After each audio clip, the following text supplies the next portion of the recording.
Hierdie week kyk ons na Maria, die moeder van Jesus, as die onwaarskynlike wat ons gaan hanteer. Nou, hierdie week is ek op verlof, so julle gaan hierdie week luister na Jan Albert van der Berg, wat natuurlik 'n ongelooflike prediker is en wat gereeld by ons preek.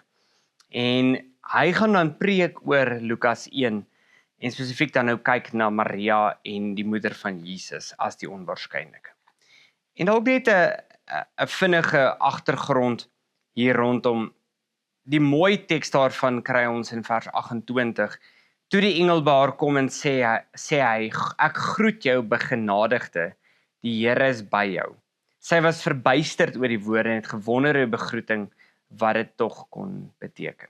Moenie bang wees nie, Maria, God bewys genade aan jou. Jy sal swanger word en 'n seun in die wêreld bring en jy moet hom die naam Jesus gee.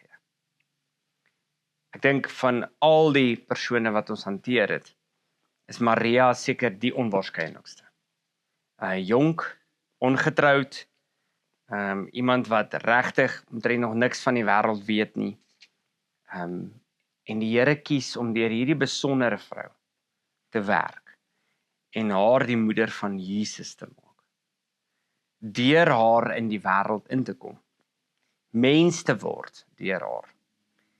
En ons sien uit om te luister na Jan Albert en hoe hy ook na hierdie gedeelte kyk en na ander gedeeltes kyk rondom Maria en hy ons ook weer eens die woord van die Here bring. So nooi julle vriende, kom luister graag hoe Maria die onwaarskynlike is, maar wat kragtig deur die Here gebruik word. Ons sien julle daar.